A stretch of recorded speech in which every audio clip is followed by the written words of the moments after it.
Radio Cacerolazo Televisión, pa' que te oigan, aunque no quieran.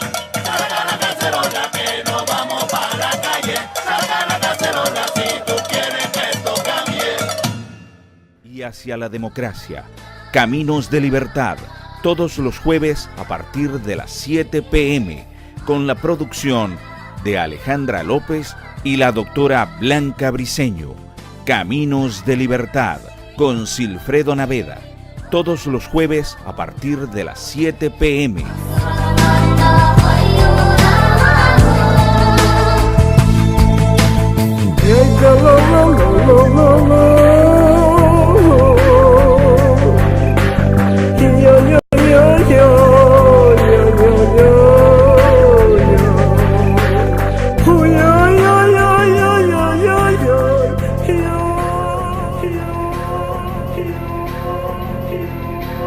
Seis y 30 de la noche, hora de Caracas, 7 de la noche, hora de Miami, 1 de la madrugada en el sur de Europa. Bienvenidos a Caminos de Libertad. Llegamos a ustedes a través de Radio Cacerolazo TV y bajo el auspicio de la organización Aires Ven, que lucha por la resistencia propositiva y no violenta en el exterior y en contra de la ocupación castro-estalinista en Venezuela. Les recuerdo que nos pueden escuchar en vivo a través de www.radiocacerolazotv.foroactivo.com y por diferido a través de las siguientes páginas web: www.aycaracha.wordpress.com y por www.grupoairesven.wordpress.com. También nos pueden escribir a nuestro grupo en Facebook, Caminos de Libertad, a nuestro Twitter, @camino_libertad, o a nuestro foro interactivo por el Ustream. O agréguenos a tu cuenta de Skype mandándonos una invitación a nuestra cuenta Caminos de Libertad. En el control master y en la producción general de la radio nos acompaña la señora Laura Montenegro. En la producción del programa, la doctora Blanca Briceño y la doctora María Teresa Arias, y quien tiene el inmenso placer de hablarles hoy, 24 de octubre del año 2013, Silfredo Naveda. Buenas noches, bienvenidos a esta su casa, Caminos de Libertad, este espacio que se nos abre cada jueves para poder, junto a ustedes, analizar y abrir espacios para la discusión acerca de la liberación de nuestro hermoso país bajo el yugo dictatorial de este régimen castro-estalinista, que usa como títere al tristemente célebre Nicolás Maduro como usurpador de la presidencia de la República en Venezuela. Como todas las semanas, nos acompaña desde Italia nuestra queridísima productora, la doctora Blanca Briceño. Buenas noches, Blanca, ¿cómo estás? Buenas noches, Silfredo, y buenas noches a todos nuestros Radio Cacerolazo TV oyentes. Un gran saludo a ti, ¿cómo estás? Muy bien, gracias a Dios, Blanca, dentro de lo que cabe y dentro de toda esta atribulada situación que todos los días vemos en desarrollo en nuestro país. Bueno, a pesar de todo eso, estamos acá con salud, gracias a Dios, y con el fuego encendido en nuestro pecho y en nuestra alma por la liberación de nuestro país. Aquí estamos en esta lucha y vamos a seguir acá, con el favor de Dios. Bueno, con el favor de Dios, seguramente, Silfredo, indiscutiblemente. Seguramente. Como todas las semanas, tenemos una sección de noticias, la cual comenzamos en este momento. Meta de inflación no se cumplió, o mejor dicho, se cumplió solo 4 veces en 15 años. Empresa vinculada al hoy embajador ante la OEA, Roy Chatterton, fue allanada en Costa Rica por blanqueo de capitales de 14.000 millones de dólares. Régimen descarta eliminar control de cambio y de precios. 7 de cada 10 ciudadanos critican gestión del gobierno nacional. Venezolanos creen que corrupción aumentó en gobierno de Maduro. Déficit comercial de Estados Unidos con Venezuela aumentó en 30%. En la encuesta del IVAC, que arroja un porcentaje de 68,3%, consideran de mala a muy mala la gestión gubernamental.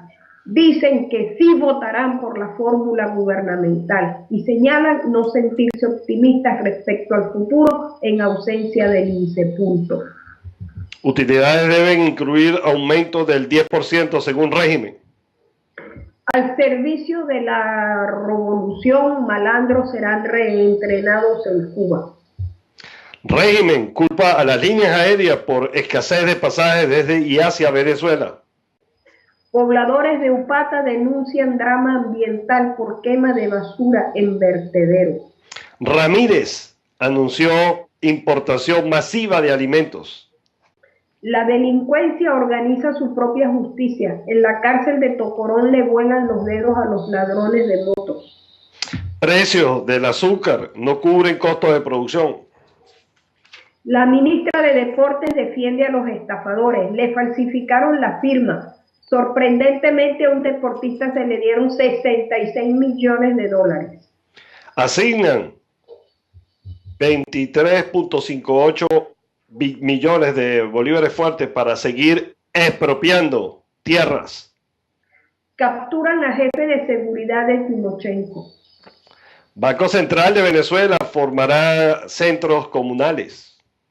Andrés Salas de Asodeco asegura, en Venezuela hay 15% de personas con discapacidad. Ex trabajadores públicos anuncian reactivarán protestas de calle. Se confirma inhabilitación de Piedad Córdoba por 14 años. Estas han sido las principales informaciones que hemos recogido a través de la semana para traérselas a todos nuestros compatriotas que se encuentran dentro y fuera de Venezuela.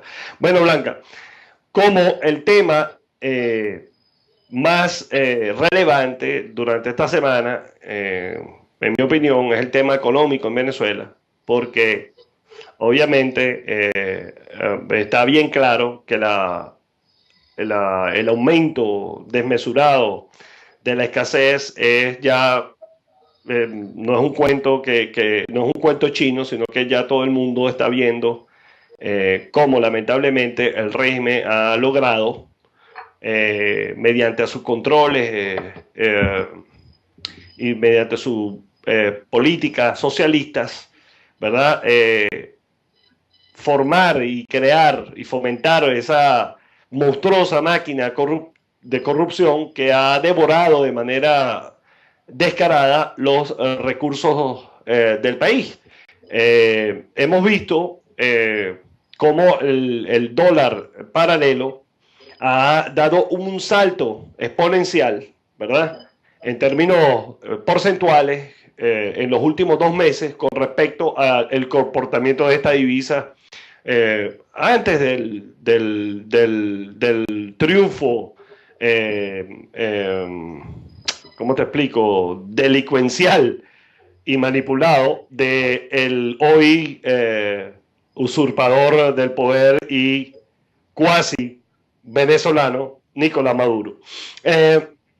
Ayer leí un análisis un análisis brillante, bastante simple de leer. Se lo recomiendo a todos, que lo pueden conseguir de pronto en un sitio donde yo lo vi en Noticiero Digital.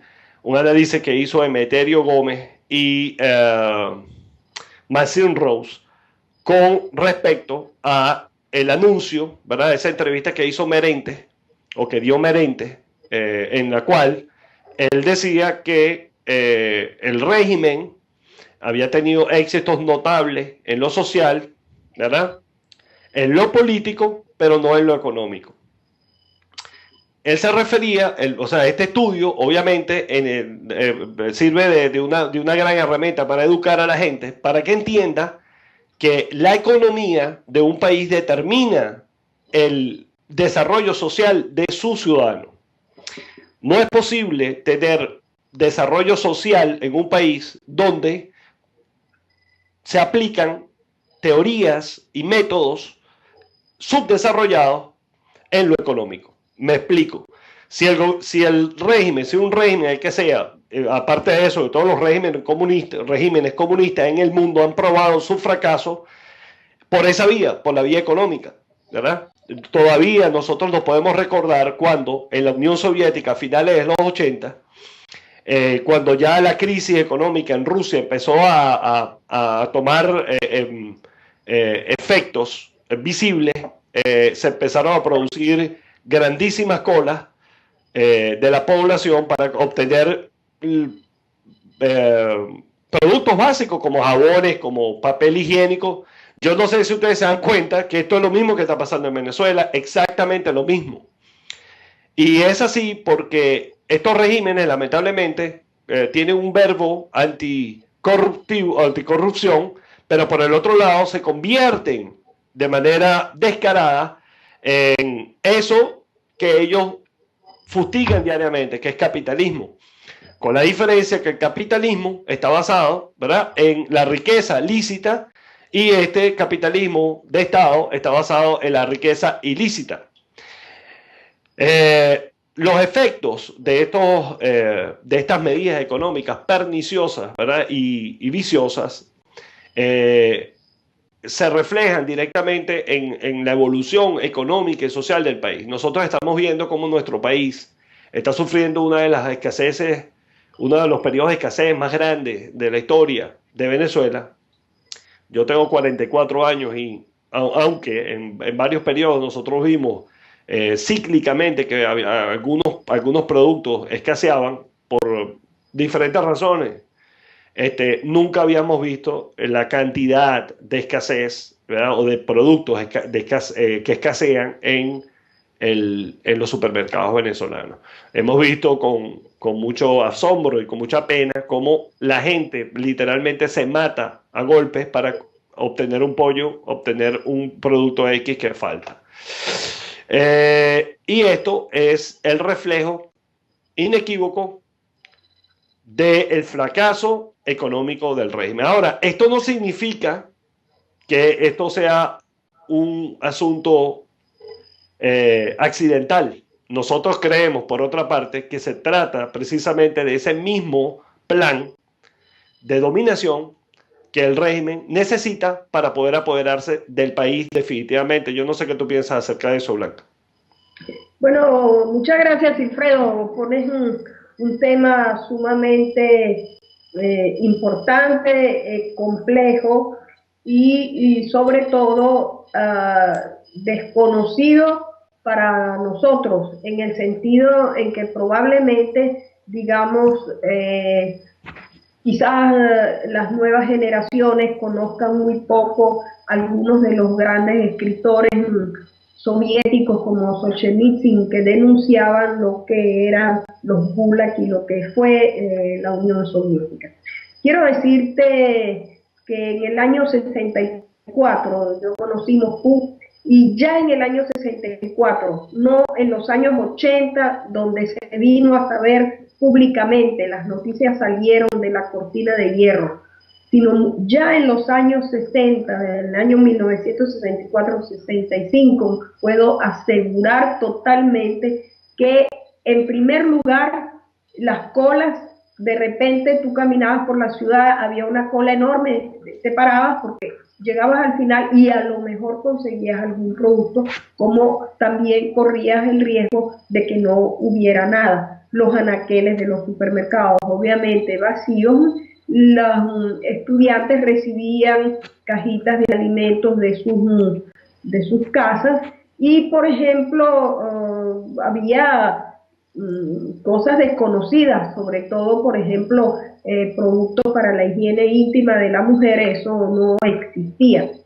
Total que, además de eso, la parte más grave, que había supermercados especiales para los extranjeros, donde se compraban maravillas de cosas, comida, alimentos, suéter, sobre todo productos para el invierno, y ellos no podían comprarlo. Y obviamente había un mercado negro de la moneda donde te daban 10 rublos en ese entonces por $1, cuando el valor oficial era 0,98 copex por $1.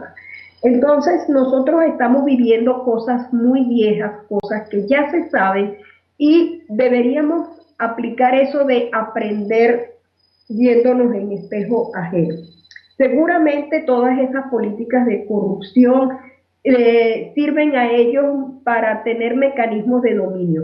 Probablemente todo esto está muy bien planificado y generado, porque si tú empiezas a generar verdaderamente el miedo en la población, encima de que ya el terrorismo de Estado que nos devora las vidas, donde llevamos un genocidio físico, moral, cultural, espiritual, lingüístico, institucional, muy avanzado, encima de todo esto, entonces ya es el terror de con qué vas a alimentar a tus hijos, si son niños o si son pequeños, si son bebés, del material para la salud, etcétera.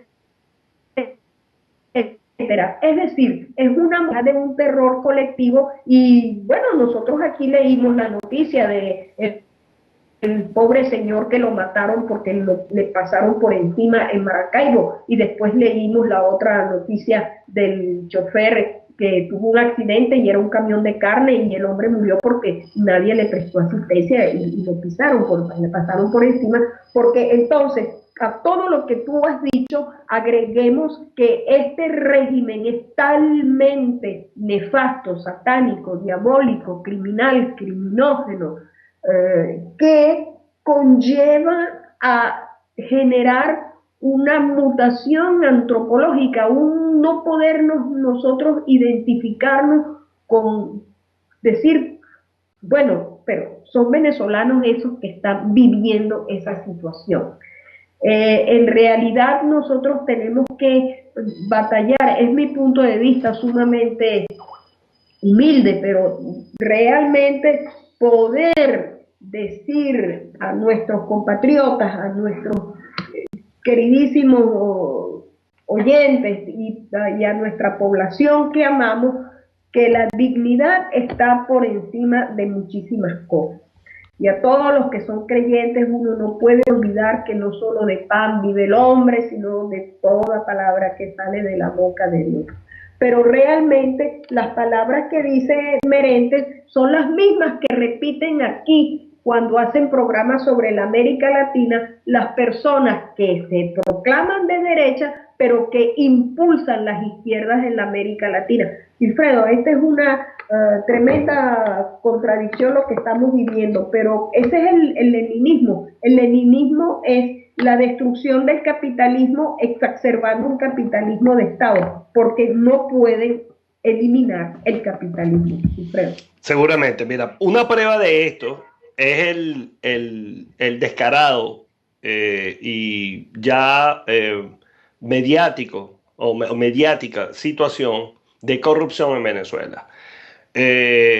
Hace años se hablaba ya abiertamente de la nueva casta burguesa que se estaba desarrollando dentro de las filas de esos miembros del Partido Socialista Unido de Venezuela, antes llamado MBR 200, antes llamado Polo Patriótico, etcétera, etcétera, ¿verdad? En el cual sus funcionarios vivían una vida de lujos y de excesos. Yo le voy a pedir a nuestra directora, a Laura Montenegro, que por favor coloque en este instante, en el instante que ella lo considere necesario, correcto, el video que hemos preparado para ustedes, o que hemos conseguido para ustedes, que denuncia esta situación. Cuando usted lo indique, directora. Vea a qué me refiero. Para millones de venezolanos, Hugo Chávez fue su líder socialista, quien siempre estuvo a favor del pueblo y en contra del capitalismo norteamericano. Pero hay una página oscura en su vida que pocos conocieron, los lujos de su familia, que contrasta con la de cualquier ciudadano de Venezuela. Desde que Hugo Chávez tomó el poder en 1999, su familia pasó de pobres a ricos, llegando incluso a ser apodados como la familia real de Barinas, ciudad natal de Chávez. El estado llanero de Barinas es conocido por su extrema pobreza y por su calor. La familia de Chávez llegó ahí a vivir en una pequeña casita con piso de tierra que el gobierno de Raúl Leoni le daba a los pobres.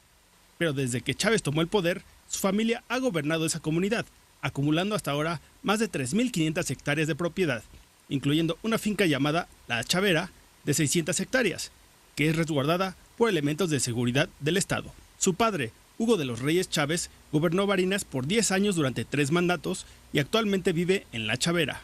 Su madre, Elena Frías de Chávez pasó de ser humilde a vivir de forma ostentosa en su forma de vestir y actuar.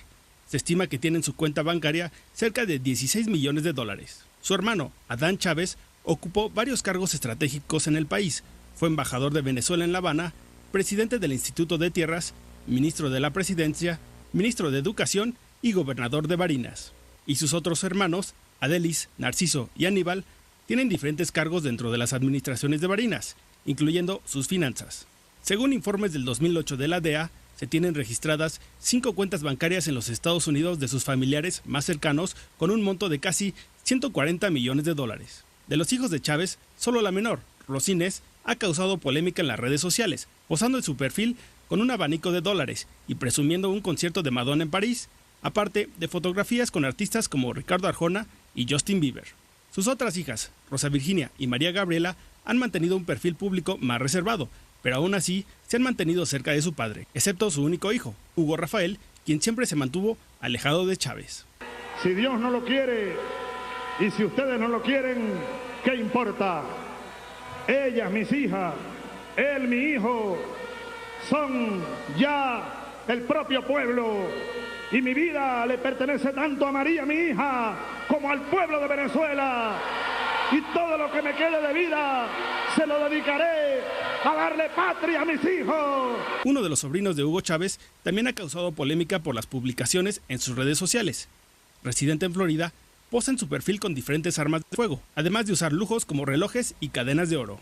Se sabe que la familia de Chávez utilizaba fondos y recursos del Estado para realizarse exámenes médicos en el extranjero y operaciones de cirugía plástica, y usaban vehículos y jets oficiales del gobierno para viajes vacacionales y personales. Cadena 3 Noticias, David Berrones. Suscríbete a nuestro canal de YouTube para que siempre estés informado.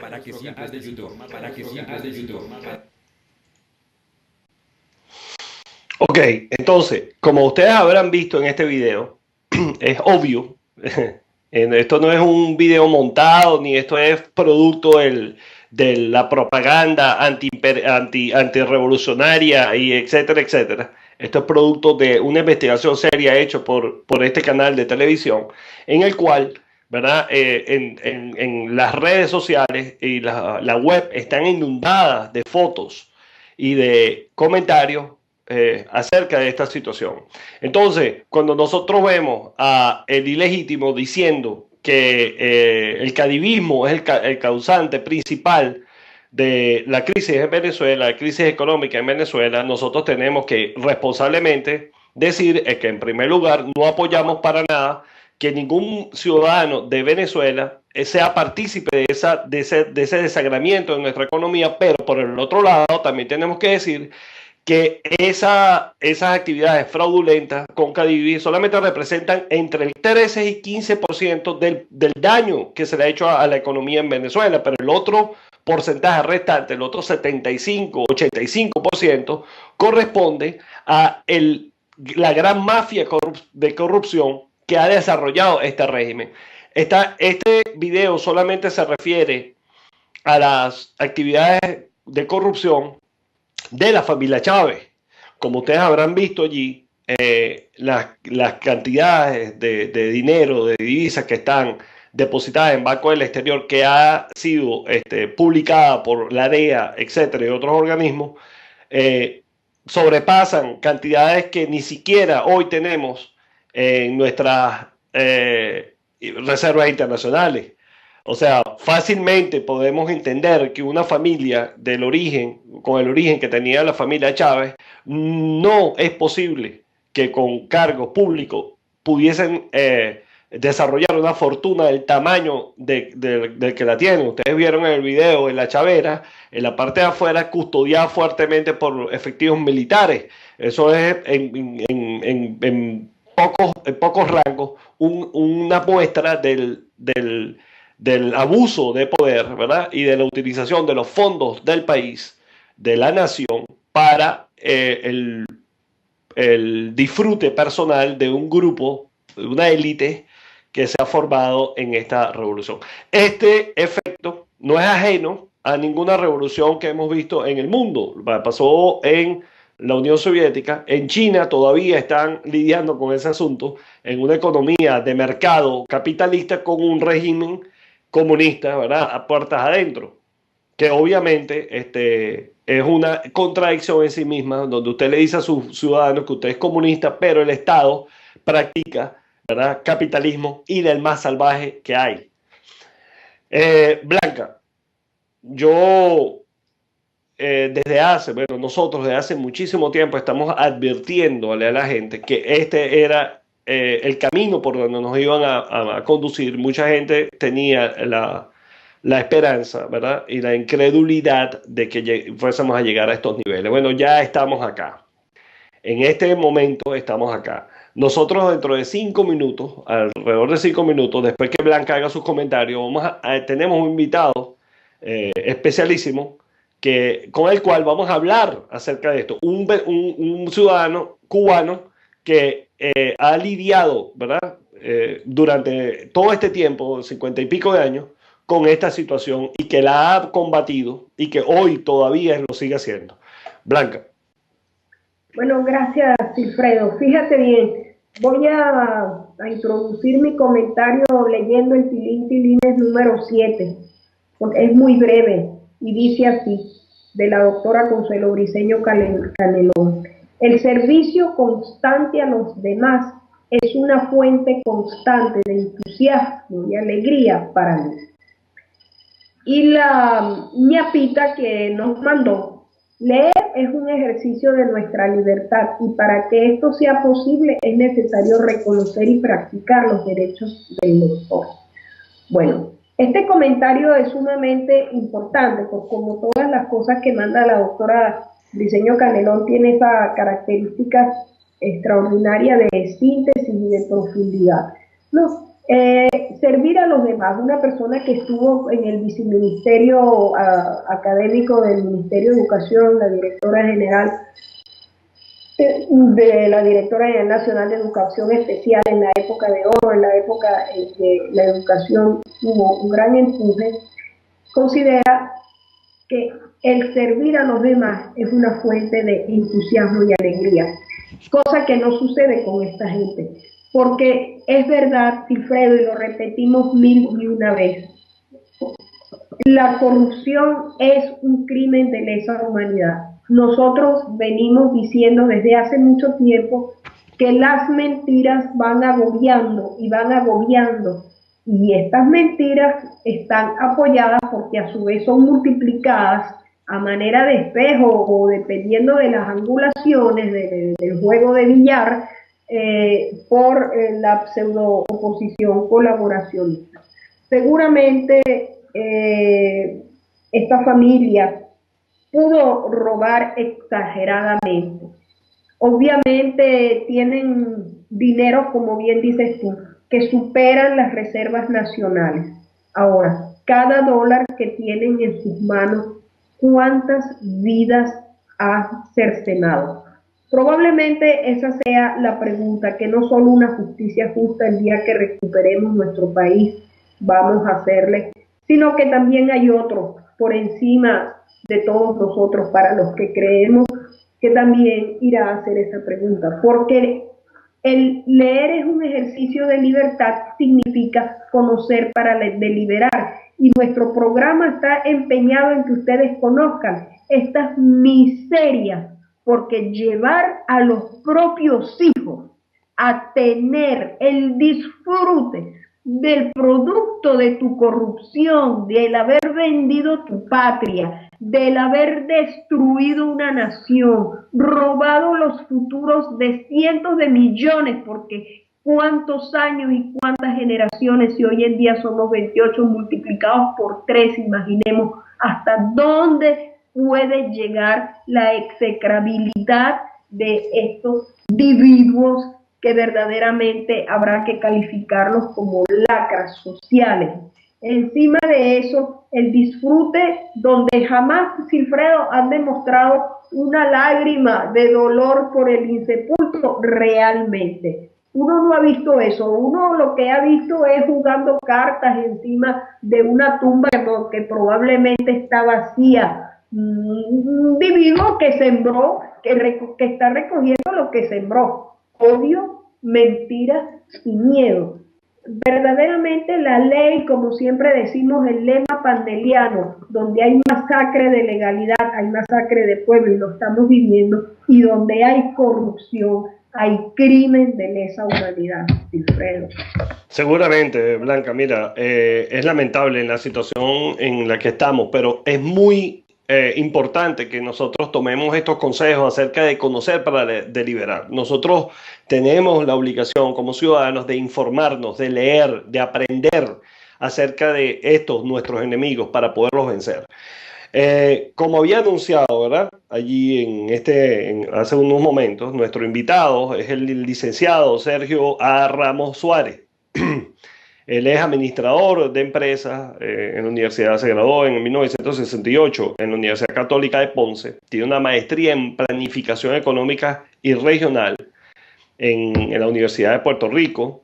En 1960 se graduó de Juris Doctor en la Universidad Interamericana de Puerto Rico, en la Escuela de Derecho, en 1980.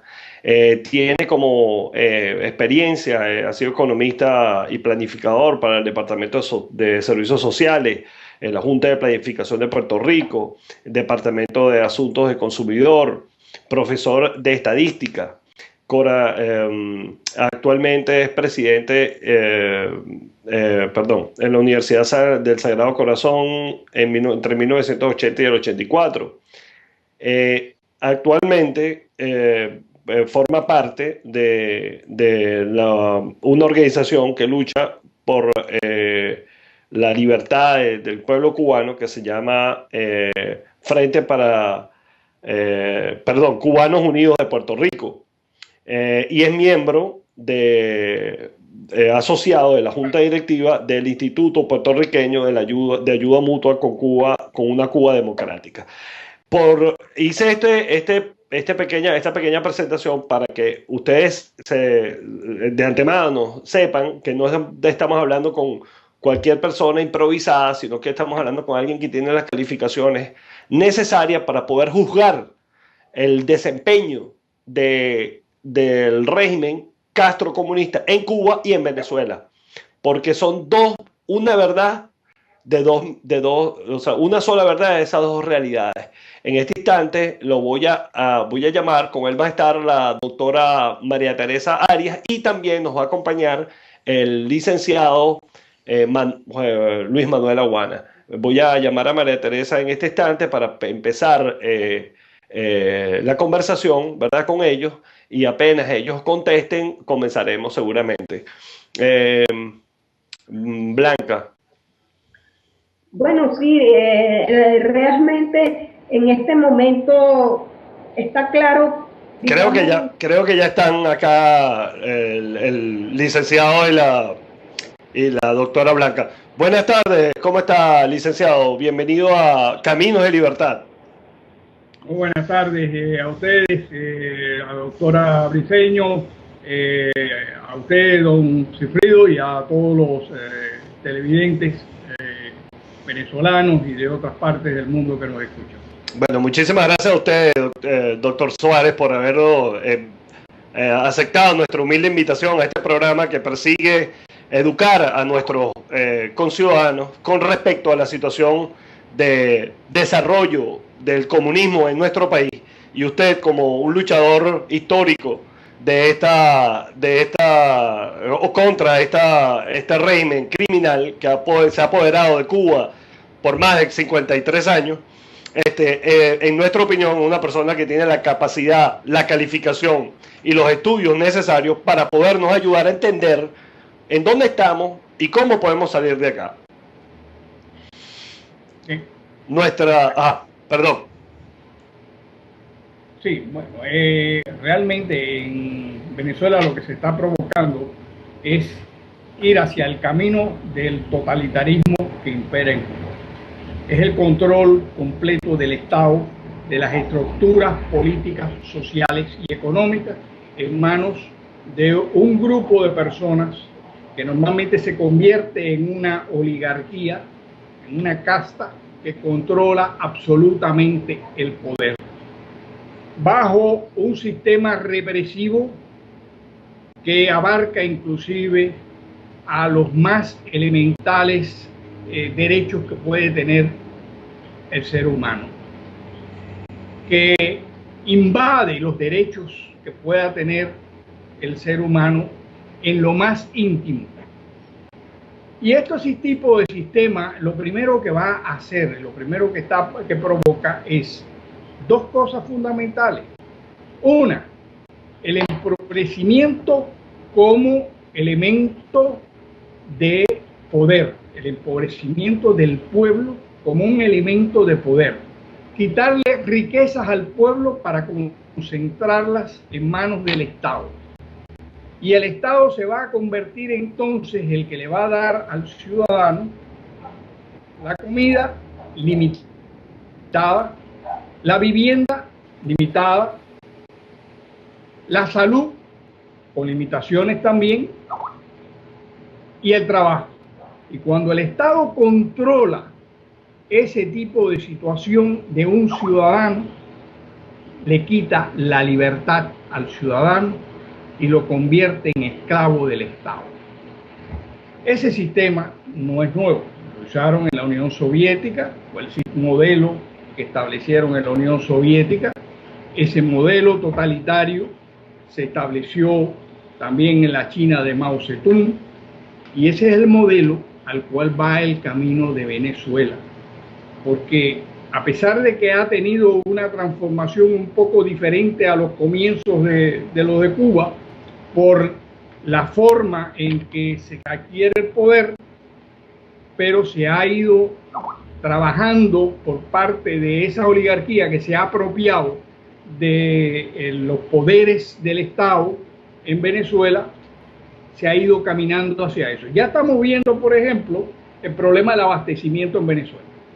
Ese mismo problema lo vimos en Cuba, y esa fue la génesis para crear una libreta de racionamiento, en lo cual le limitaba a usted lo que usted podía adquirir, no solamente de los bienes alimentarios, sino de los bienes de consumo.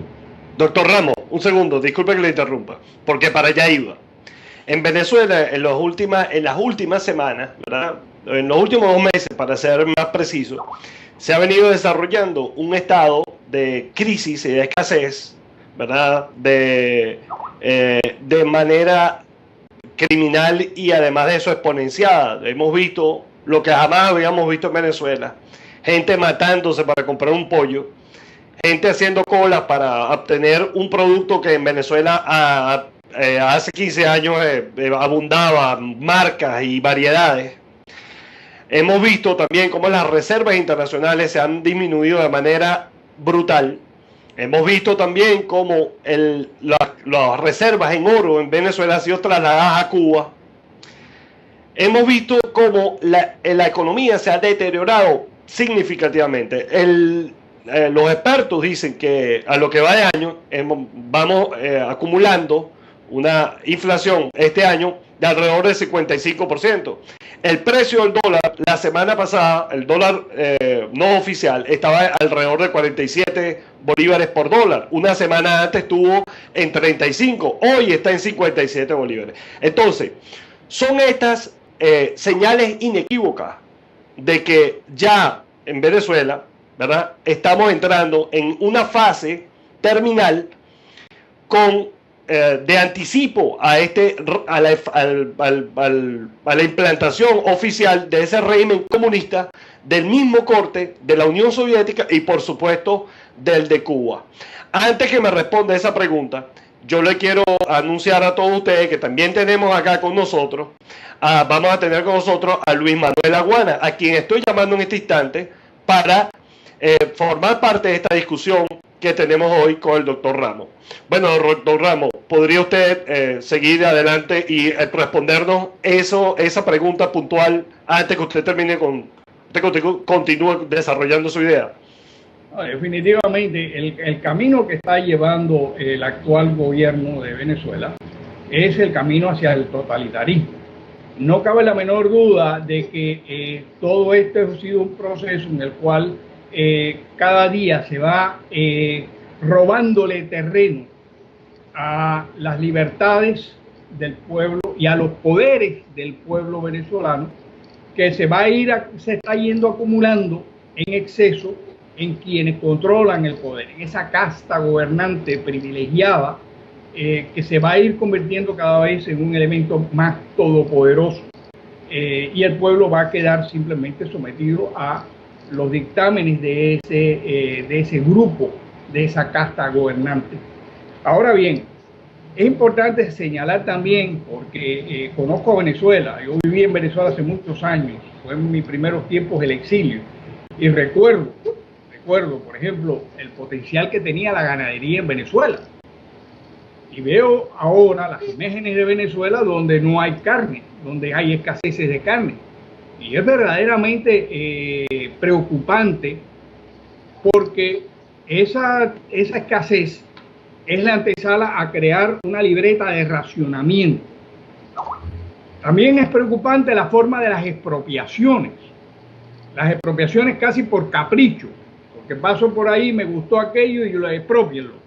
Y es a base de úcases de zares las expropiaciones, y eso es quitarle riquezas al pueblo, quitarle riquezas al ciudadano, y al quitarle riquezas le quita poder. Y acuérdese que riqueza es igual, es un mecanismo que otorga poder. Y en esa medida, esa riqueza pasa al Estado. Pero ¿quién controla el Estado? Un grupo que se ha apropiado del Estado. Y por lo tanto, ese grupo, esa casta, es la que está acumulando el poder que le corresponde al pueblo. Y lo otro es que las leyes funcionan a base no del derecho, y sí del capricho. Nosotros hemos visto la situación que pasó con la misma designación del presidente ilegítimo que hoy gobierna Venezuela. O sea, de acuerdo a la Constitución de Venezuela, le correspondía al presidente del Parlamento, pero se lo dieron a él porque es una persona más dúctil a los intereses del gobierno de Cuba, que en sí está inclusive mancillando la soberanía del pueblo venezolano, inclusive con tropas que existen en Venezuela. Y si eso no es una invasión militar solapada, que venga Dios y vea. Porque inclusive hay generales de la seguridad del Estado de Cuba asesorando y disponiendo en términos de la vigilancia de la oposición venezolana. Y eso es lo que se hace también, porque también van creando unos aparatos represivos sofisticados, como en la Unión Soviética se creó la famosa KGB, la tenebrosa KGB, o en la Alemania Oriental la tenebrosa Stasi, y en Cuba el Departamento de la Seguridad del Estado. Y van creando también comités de barrios con las personas que les son afines para vigilar los movimientos del ciudadano común. Y esos son en Cuba los comités de defensa de la revolución, y en Venezuela creo que están organizando lo mismo en esa dirección. Y también la creación de ejércitos privados, paralelos a los ejércitos nacionales. Y eso en Cuba ocurrió con las milicias nacionales revolucionarias, y en Venezuela lo están haciendo con milicias igualmente. Porque los ejércitos paralelos en las dictaduras totalitarias son ese ejército privado del dictador. Eso fue lo que eran las SS en la Alemania. En la Alemania nazi, las SS respondían directamente a los intereses del partido nazi. Y era un ejército paralelo a lo que era el ejército popular alemán. Pero luego Jesús, esto lo creo también. Jesús encontró una nueva. Tú puedes ¿cómo se llama? En la Rusia, del Ministerio del Interior de Rusia, KGB, y vis a vis el ejército regular, porque ahí crean una competencia de Fuerzas Armadas para evitar que no exista un mando unificado, sino que haya un mando que responda directamente al dictador de turno. Muy bien. Gracias, Sergio. Quería preguntarte si dentro de estos parámetros que estás presentándonos, de estas dictaduras parecidas a la Unión Soviética y otros países que demostradamente cayeron y hoy en día no son tan fuertes ni son las dictaduras que se mantienen en Cuba. ¿Cuál es ese proceso entonces? ¿Por qué Cuba sí puede mantener una estructura que está minando ahora a otros países y con mucha más razón a Venezuela? ¿Qué sería esa situación? Bueno, el modelo...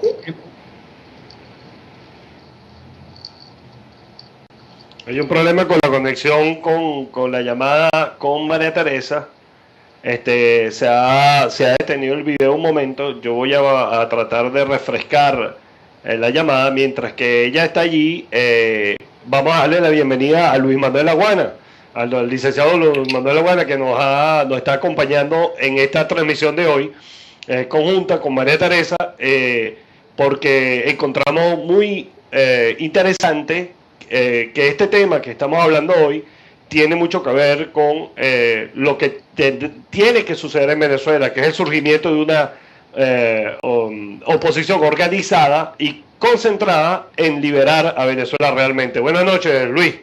Hola, buenas noches, Silfredo. Buenas noches, Blanca, María Teresa y por supuesto al licenciado Ramos, que no sé si está escuchando. Gracias en primer lugar por la invitación de nuevo y para un poco comentar lo que está comentando el licenciado Ramos, que me parece sumamente importante. Antes que nada, quisiera felicitar a Iris Ben, a Blanca, a María Teresa, por este acierto de invitar al licenciado Ramos para este programa, porque yo sí creo que es importantísimo que Venezuela empiece a ir por los caminos de... Aló, sí, te estamos escuchando. Creo que María Teresa ya logró conectarse de nuevo. Blanca, María Teresa, ¿estás allí? Estamos aquí, la respuesta... No, simplemente, hola María Teresa. Quería felicitarlas a ustedes en Aires Ben por este tan importante acercamiento, como quien dice, a la experiencia cubana y, por supuesto, hacer las semejanzas que eventualmente tendría con la experiencia venezolana. Igualmente, pues, un gran saludo al licenciado Ramos, Sergio Ramos, que se encuentra contigo, por de verdad ayudarnos a ver o a figurar cómo podemos resolver este problema aquí. Sin embargo, una pregunta que yo quisiera hacerle al licenciado tiene que ver un poco con que nosotros estamos en pleno conocimiento de toda esa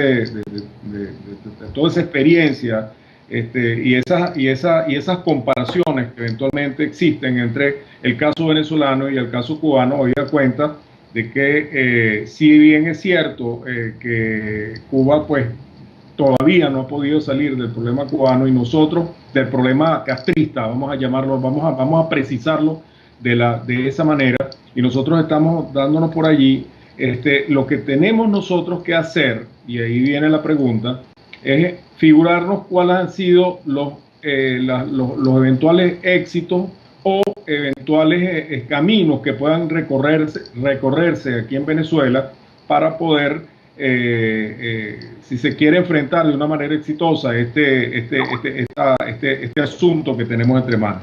Yo leí con mucho interés el artículo suyo en Misceláneas de Cuba, la invasión castrista en Venezuela, en donde usted hace una referencia completa a todo lo que pasó, pues obviamente en Cuba, y lo que pasó en Venezuela desde la invasión de Machurucuto en los 60. Ahora, por supuesto, dentro de lo que significa cómo estamos ahora invadidos por fuerzas armadas que están ocultas de la isla, y cómo podríamos nosotros enfrentar eso. Acuérdense que nosotros somos civiles, no somos militares. Nosotros podemos enfrentar esto con más democracia, o por lo menos intentar empujar la democracia de forma tal de que las fuerzas armadas realmente institucionales de la República Bolivariana de Venezuela puedan hacerle frente a esta invasión.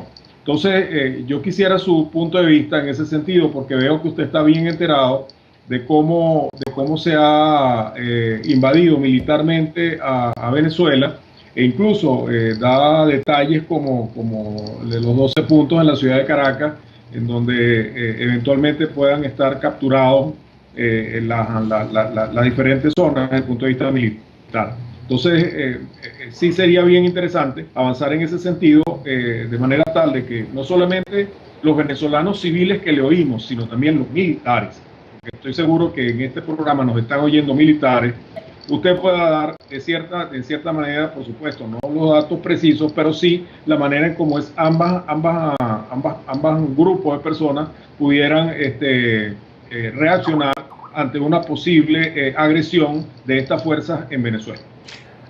Doctor Ramos, no sé si usted logró escuchar la pregunta completa del licenciado Luis Manuel Aguana. Me imagino que no, porque se acaba de conectar. Luis, si tú podrías resumir la pregunta para que el doctor te la responda, sería apropiado. ¿Me está oyendo bien? ¿Aló? Creo que no me está oyendo bien. Se les cae la conexión, lamentablemente. Silfredo, ¿no pudiéramos hacer una conexión telefónica con ellos? No creo que podamos. Posiblemente, Silfredo, de que María Teresa se cambie de computadora, porque ella estaba utilizando su computadora y está utilizando otra. Ok, déjame ver cómo hacemos. Ahí creo que está ahora el aire. Blanca, María Teresa. Estamos. Bueno, mira. Doctor, de verdad le pedimos disculpas por este inconveniente. El licenciado Aguana le había hecho una pregunta, pero lamentablemente usted pensábamos que estaba conectado, pero no estaba. Luis, disculpa de nuevo, ¿podría hacer la pregunta de nuevo al doctor? Es importante. Yo he leído con sumo interés el artículo del licenciado Ramos en la red de Misceláneas de Cuba, en donde hace una pormenorizada descripción de cómo están repartidas las fuerzas cubanas en la ciudad capital. Incluso habla de 12 puntos particulares, incluso algunos de ellos muy cerca de mi casa por lo demás, en donde eventualmente podrían atacar o podrían tomar control las fuerzas que están invadiendo el país, o en este caso la ciudad capital, desde el punto de vista militar. Entonces, obviamente, aquí no solamente están escuchando militares, sino también están escuchando civiles, y nosotros tenemos, y es lo que hemos estado tratando de hacer, y por lo menos de este lado, el grupo en donde yo participo, en varios grupos en donde yo participo, en donde realmente estamos tratando de buscar una salida civil a este problema a través de una Asamblea Nacional Constituyente, aun cuando sabemos que existe abierta posibilidad de agresión armada extranjera, como en este momento usted ha muy bien descrito en este artículo. Entonces quisiera, de su experiencia, ya que veo que usted está bien enterado de cómo está esto dispuesto, si esa información que de esas 4.000 personas que estaban de las Fuerzas Armadas Cubanas en Venezuela, al principio nosotros pensamos que pudiera ser más bien un trapo rojo del dedo cubano. Y por otro lado, si usted piensa que realmente eso es cierto en toda su extensión, si existe realmente una posibilidad cierta de que eso ocurra al momento de que pueda eventualmente ocurrir un golpe de Estado en Venezuela, que es lo que se está oyendo muy fuertemente ahorita en el país. Entonces, gustaría más bien esa aproximación. Nosotros conocemos perfectamente cuál ha sido toda la historia en estos últimos años con respecto a la fijación cubana que tenía el fallecido presidente de la República, y queremos en este momento ver más bien hacia el futuro. ¿Qué es lo que usted cree al respecto de eso?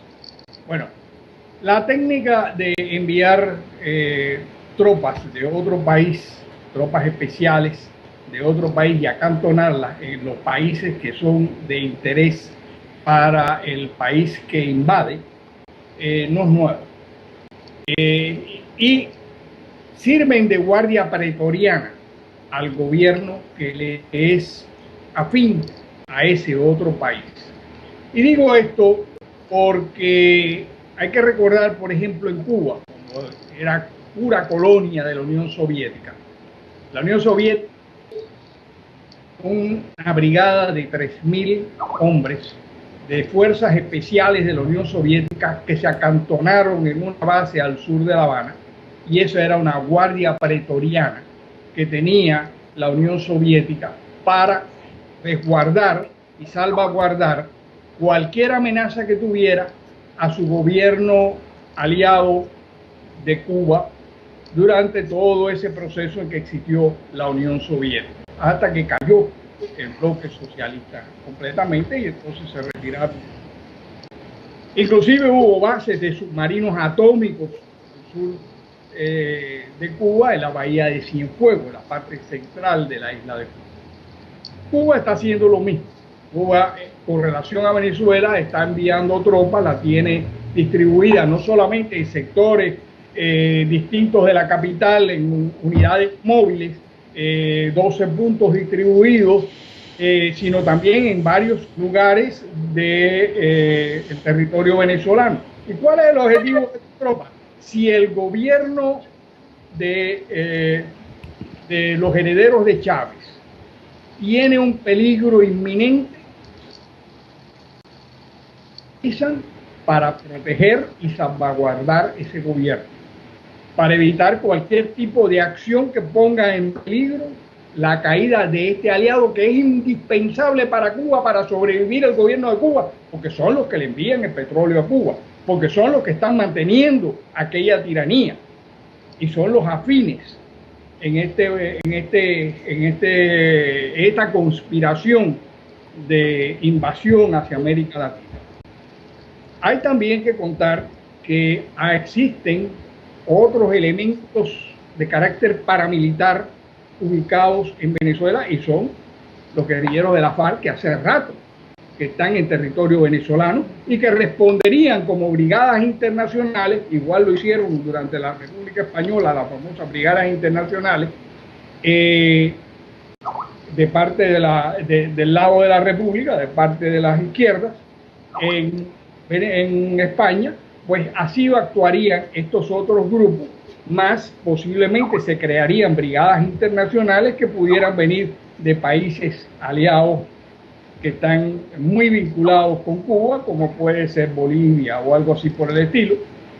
Eso es parte de un escenario que se tiene que tomar en consideración de lo que puede suceder, porque también si hubiera una situación en Cuba que ponga en peligro el gobierno de Cuba, pueden optar también por algún tipo de apoyo militar hacia el gobierno también de La Habana, por unas relaciones que hay entre ambos países. Esos son naturalmente unos análisis que tienen que tener presente como escenarios posibles que pueden ocurrir en un momento determinado en que esté en serio riesgo el gobierno de Nicolás Maduro, aliado de Fidel Castro y Raúl Castro. Bueno, muchas gracias, doctor, por su respuesta. Yo me llamo Blanca Briceño, y lo felicito por su valiente respuesta.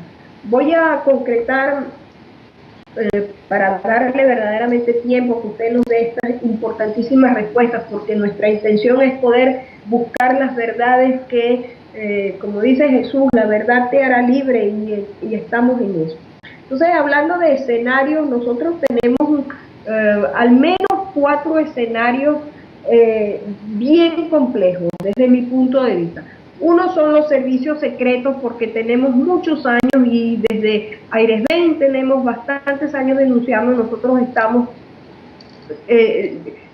invadidos y tenemos servicios secretos.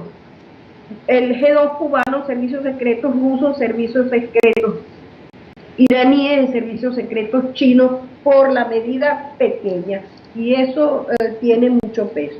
Luego hay una especie de complot universal, porque yo lo resumo en una frase que dice así: un barril de petróleo vale más que una gota de sangre de un venezolano, y el mundo en estos momentos verdaderamente no ha volcado sus ojos hacia ese país, que es un país altamente peligroso, lo consideramos nosotros.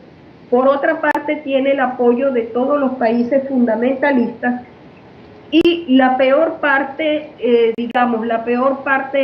este sentido de población de nuestra gente, y es ese suponer: no vale, yo no lo creo, ¿no? Un artista muy conocido venezolano estableció ese eslogan. No, porque va a pasar esto, y los cubanos nos decían, va a pasar esto, y el paso número 1 y el paso número 2, y todo ha ido sucediendo como hemos sido advertidos.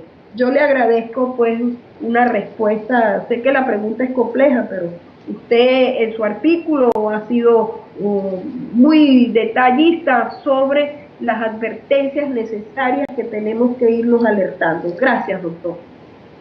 Gracias a ustedes. Las advertencias que puedes hacer. Bueno, las advertencias fundamentales que yo creo que deben de tomar en cuenta es, en primer lugar, mantener bajo constante vigilancia dónde están ubicadas estas tropas, quiénes las comandan, cuál es su efectividad y tener en cuenta cuáles pudieran hacer en un momento determinado donde haya una situación de cualquier tipo de índole en Venezuela que esté en camino de recobrar la democracia, la libertad en Venezuela, cuáles serían los planes alternativos que habría que hacer para contrarrestar esta contrademocracia que harían las tropas que están acantonadas como guardia pretoriana. Así que es importante tener sobre ellos una inteligencia, una vigilancia de cuáles van a ser sus caminos. Eso le podrá proveer mayor certidumbre sobre cualquier plan de contingencia que pueda hacerse para en cualquier acción que puedan tomar para encauzar a Venezuela de nuevo en los caminos democráticos y el respeto a los derechos humanos y a la libertad. Yo creo que por ahí hay que empezar. Muchísimas gracias, licenciado. Nosotros queríamos de todas maneras entender, en mi primera pregunta que habíamos tratado de que usted estaba tratando de contestar, es que ¿cómo es posible que si los regímenes, el bloque soviético, digámoslo concretamente, ha caído, se ha demostrado que no son dictaduras posibles de soportar un pueblo? ¿Cómo es posible que Cuba se mantenga en esto? ¿Cómo es posible esa pequeñez de territorio nos pueda estar invadiendo a todos y usándonos como un parásito que es? ¿Usted podría ilustrarnos en eso? Cuando hablamos de un gobierno totalitario, tenemos que pensar que uno de los caminos que va el gobierno, y esto lo está haciendo ahora el gobierno, es tratar de monopolizar los medios de comunicación para solamente dar una sola versión y un solo lenguaje y una sola ideología y sacar al pueblo de su capacidad de informarse. Cuando usted no tiene información, usted no puede tomar determinaciones y solamente va a caer en creer lo que le dicen. Eso es una de las cosas que pasa en Cuba.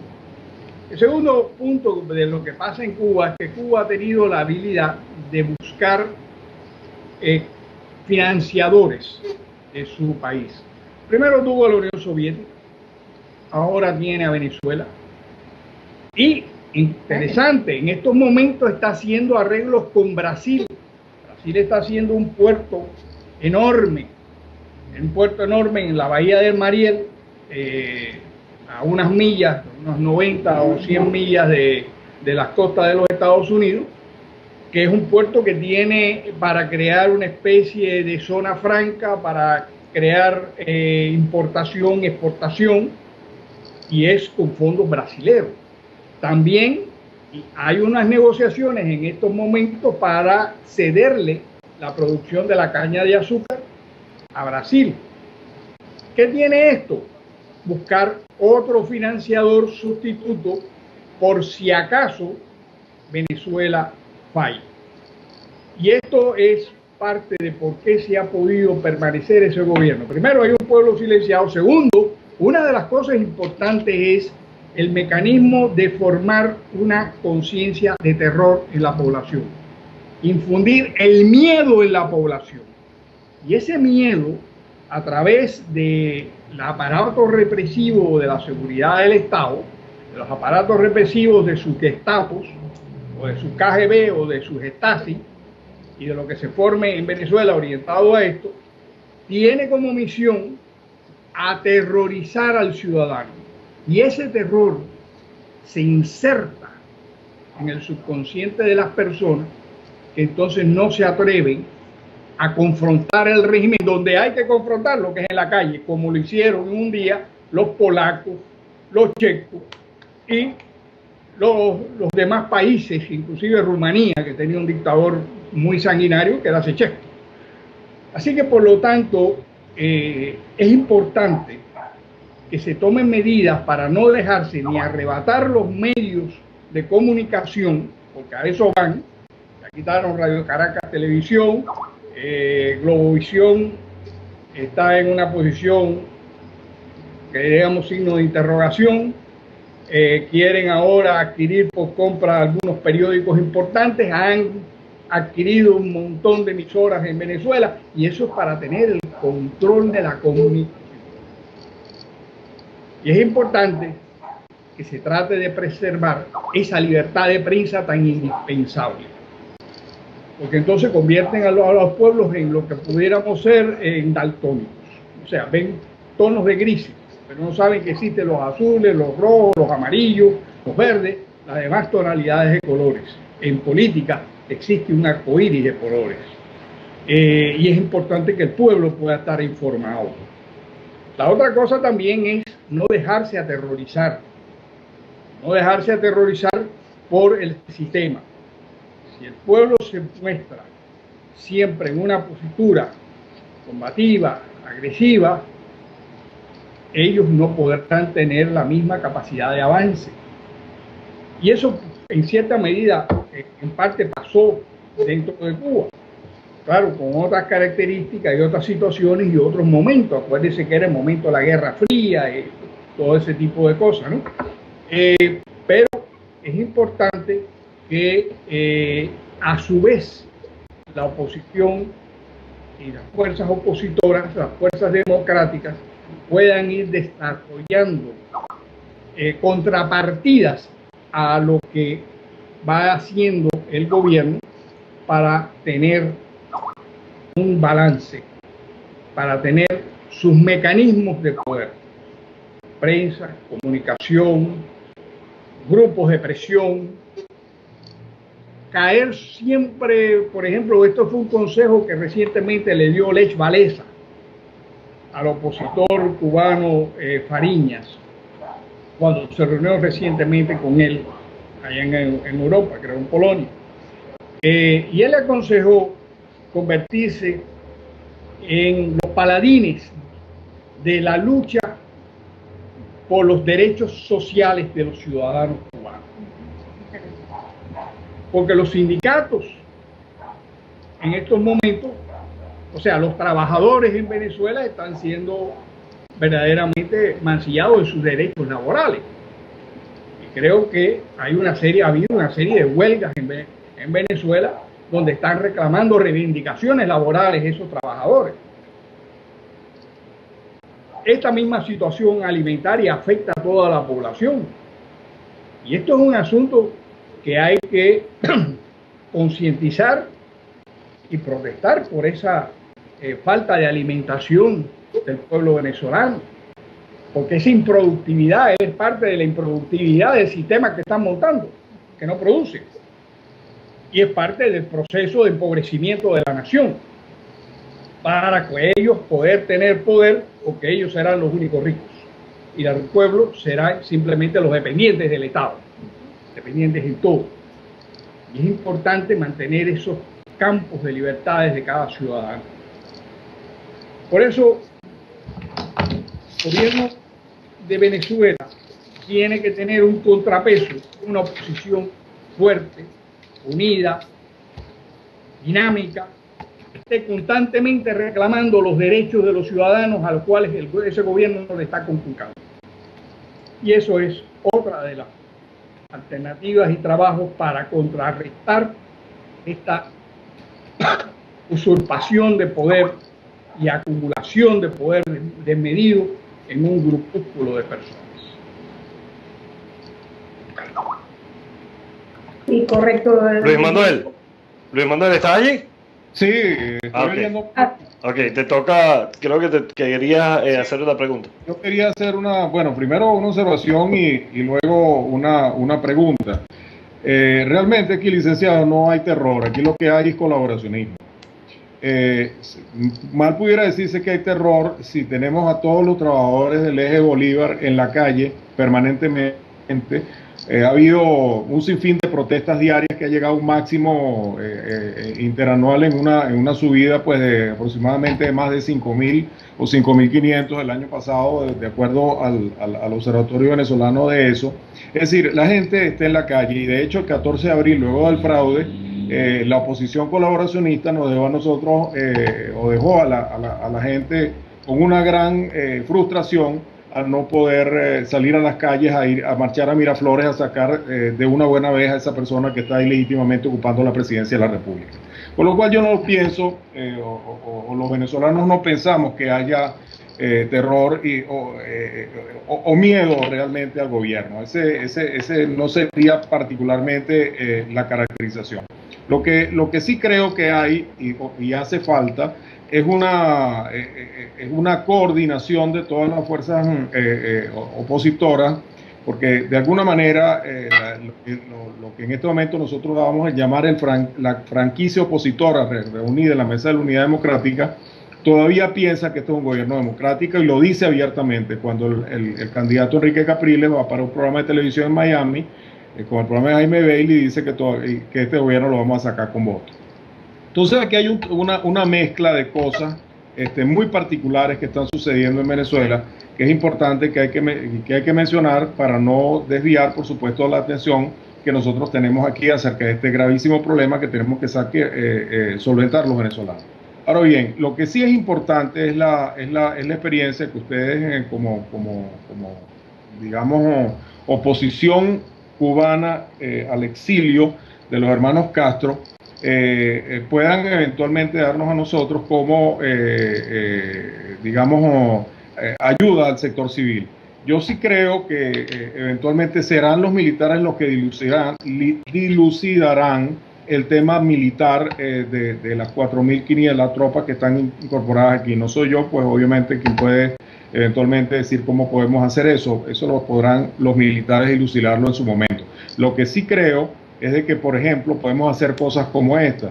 Yo le comentaba a María Teresa antes de iniciar el programa que, por ejemplo, tenemos a gente aquí en Venezuela que son esclavos enviados por el gobierno de los hermanos Castro a ser de médicos cubanos, a hacer de ocupaciones que tienen que ver con la salud, que tienen que ver con el deporte, que tienen que ver con muchas de las cosas que usted mencionó en su artículo y que algunos serán encubiertos, pero muchos de ellos no lo son.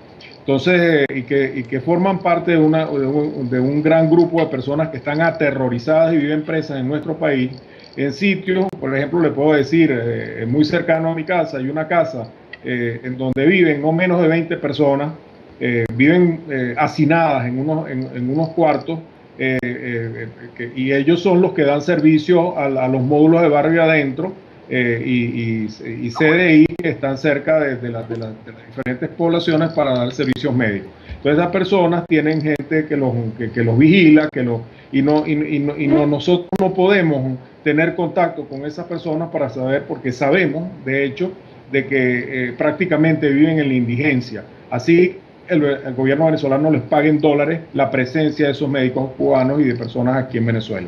Entonces, ¿cómo podemos nosotros, a la luz de la experiencia que ustedes eventualmente puedan tener en el exilio, cómo nosotros podemos poner o tomar contacto con esas personas? ¿Cómo podemos ayudarles? Por ejemplo, desde el punto de vista personal, yo conozco gente que les ha entregado por debajo de cuerda, sí mismo, les ha regalado tarjetas telefónicas para que se comuniquen con sus familiares en Cuba, porque no les permiten, el sueldo no les da ni siquiera para comprar una tarjeta de 20 bolívares internacional para que puedan darle comunicación con sus seres queridos. Entonces, Aquí tenemos un grave problema de derechos humanos internacional que tenemos que denunciar. Yo creo que eso es una cosa que ustedes, me imagino, se deben haber paseado y que nosotros podemos eventualmente ayudar aquí en Venezuela a hacer eso. ¿Cómo podríamos nosotros, de acuerdo a su punto de vista, poder colaborar en ese sentido?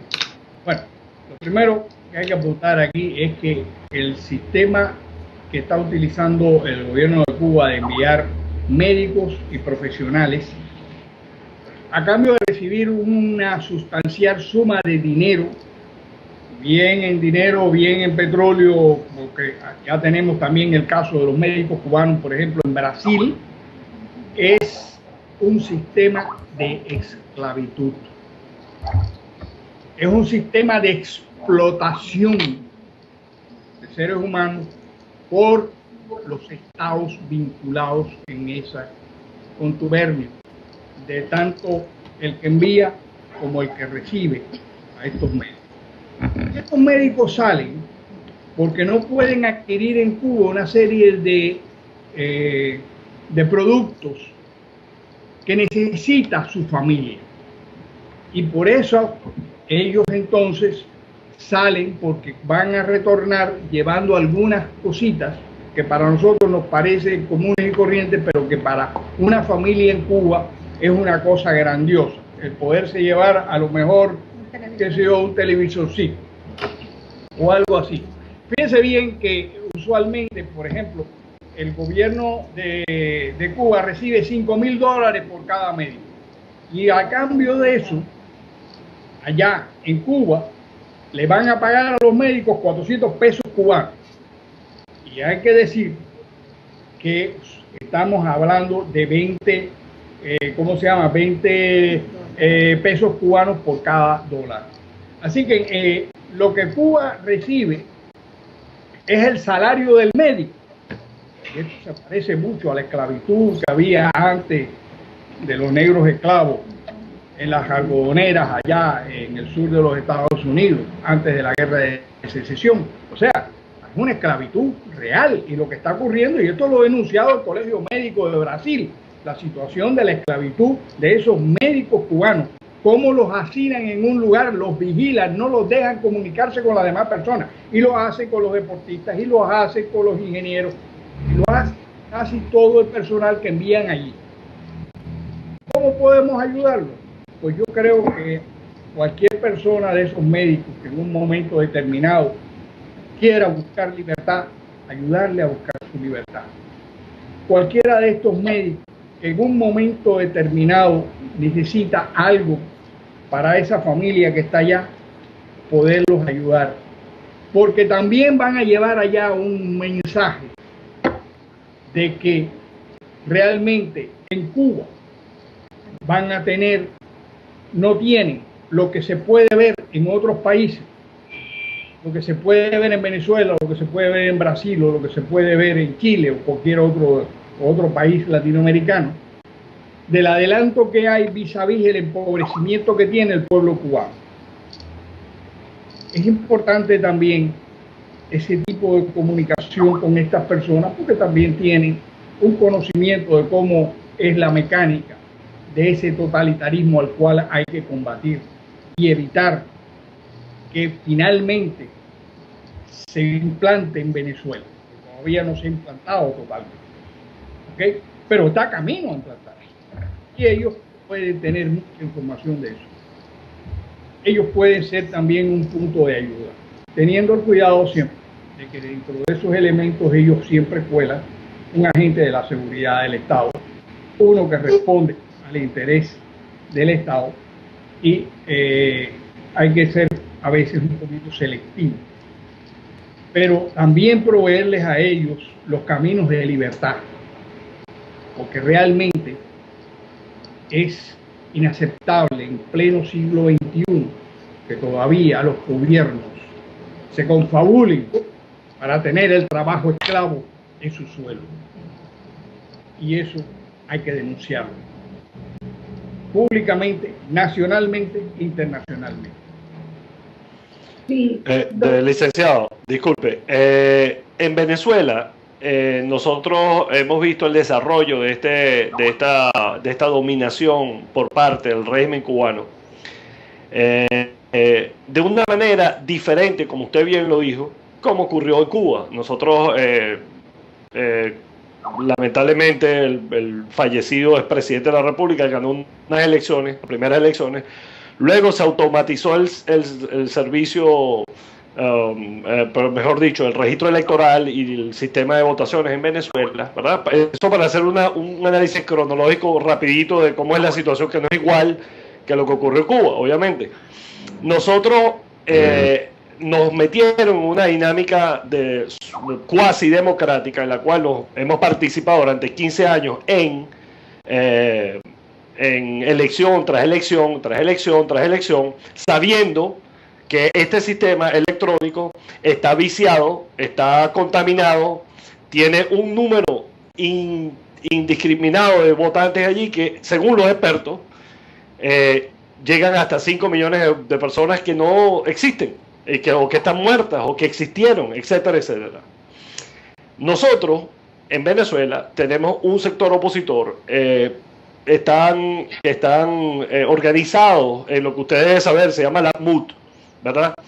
Y que nos dicen todos los días que sí, el CNE es fraudulento, que sí está contaminado el registro electoral, que sí hacen trampa, y que nosotros aún así vamos a seguir votando, porque cuando nosotros alcancemos tener 70%, 80% de los votos, podemos ganar las elecciones. Obviamente, en una práctica que es antidemocrática, que obviamente en ningún país serio, ¿verdad?, que hay democracia, que ese sistema electoral es el instrumento para que esa democracia sea participativa y que tu voto, ¿verdad?, que haya la garantía de un voto, una persona, un voto, ¿verdad? Obviamente en Venezuela no existe. Nosotros estamos enfrentados ante ese escenario, con un régimen que avanza todos los días, dominándonos, y un sector opositor que debería, en mi opinión, en mi humilde opinión, estar organizando otro tipo de lucha diferentes al electoral, porque ya hemos probado que en 15 años lo único que hemos logrado es servirle de plataforma a este régimen y lavarle la cara de democracia. Cuando hablamos de unidad, ¿verdad?, nosotros pensamos que la unidad no puede ser en torno a una idea que ha probado ser fallida, sino que en esa mesa debe estar sentada gente también que tenga otra visión, como bien usted lo dijo Les Wałęsa a Fariña. Se acaba de caer la conexión de María Teresa. Sin embargo, nosotros queremos que usted por favor nos diga si nosotros debemos seguir por esa vía, ¿verdad?, esa vía electoral, o por el contrario debemos organizarnos de otra manera. Esa es mi pregunta. Ella está, ¿cómo se llama? María Teresa está tratando de conectarse otra vez. Sí, pero no está allí. Espérate un segundo que voy a trancarle para ver si ella puede conectarnos. Para ver si ella puede conectarse. Un momentico, y les pedimos disculpas a nuestros radio oyentes, ¿verdad?, por este problemita técnico que estamos experimentando en este instante. Vamos a volver a llamar. Ahí está repicando, ahí está, estamos al aire. ¿Está usted allí? Ok. La pregunta era, ¿verdad?, porque usted, yo no sé si hasta dónde alcanzó a escuchar, pero la pregunta básicamente es si nosotros hemos visto que esta unión, esta unidad no ha dado los resultados que nosotros esperamos, ¿verdad? Si nosotros tenemos que organizarnos en otro tipo de lucha, o si por el contrario tenemos que seguirnos aglutinando en un método que obviamente no nos ha dado los resultados que hasta hoy.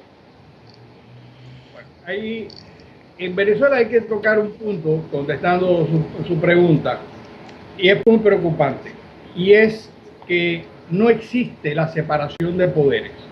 El poder ejecutivo ha ido tomando el control de los demás poderes y por lo tanto controla, en gran medida lo que es la legislatura, lo que es lo judicial y naturalmente el poder electoral. Y cuando no existe una independencia del poder electoral, entonces hay que tener mucho cuidado con las elecciones que se producen, porque tienden a hacer la trampa para el que controla el poder electoral. Y esto es lo que ha pasado en Venezuela. Se han robado unas elecciones. Por lo tanto, una de las cosas que yo creo más importante en este momento es vital que se pueda preservar una unidad. Yo creo que es importante que la lucha pueda tener diferentes matices y frentes, porque está la lucha cívica, la lucha de los trabajadores por su reivindicación, la lucha por la reivindicación de esas familias que están ahora careciendo de comida. Hay una lucha que se hace en la calle, y esa lucha fue la que le dio el éxito a Solidaridad en Polonia.